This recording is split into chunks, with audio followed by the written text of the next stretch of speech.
n'est pas là? Oh. Il n'a pas fini. Mais où est-il? Tiens, c'est ce que je te disais. Eh ben, il est redescendu, il a fait celui-là, là. Maintenant, je sais pas s'il a fait tous ceux du village, hein. Il paraît qu'il n'y a que 16 becs de gaz dans le village, mais c'est bien peu par rapport à la centrale. Oui, mais nous projetons de faire une extension sur le quartier des Roches et sur le quartier de l'Annerie. Bon, allez, Fernand, nous, on va y aller, hein. On va aller boire un coup à la Croix-Blanche. Tu nous rejoins là-bas, au moins comme ça, tu connaîtras ce bistrot-là, hein. Allez, à tout à l'heure. Au revoir. Allez, au revoir.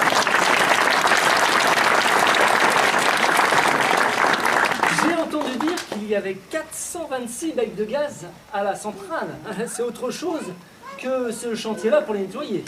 Oui, nous le savons bien, mais c'est pas vous qui les nettoyez. Ah non, en effet, ce sont les détenus qui le font.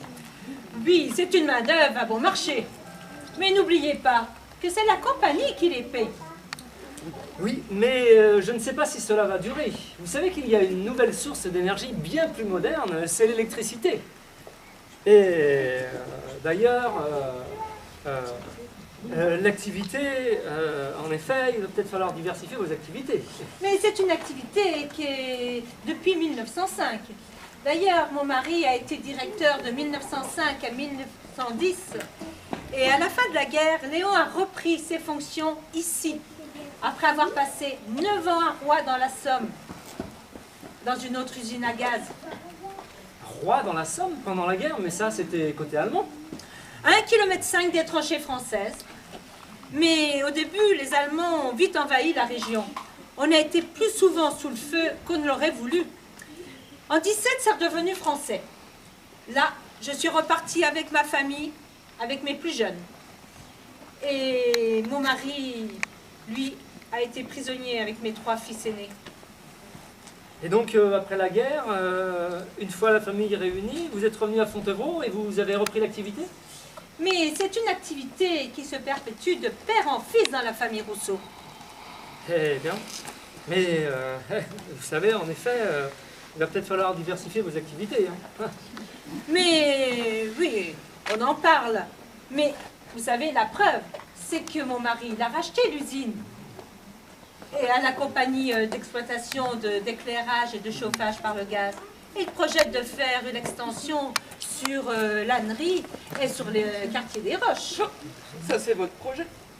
Enfin, il me semble qu'à la mairie, il y a une commission qui se charge spécialement de cette affaire. Enfin, et puis votre gaz, insensé.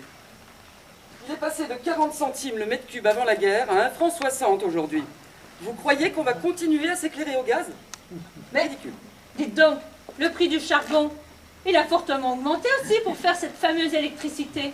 Et donc, peut-être, oui. Et donc, l'électricité, c'est quand même plus fiable.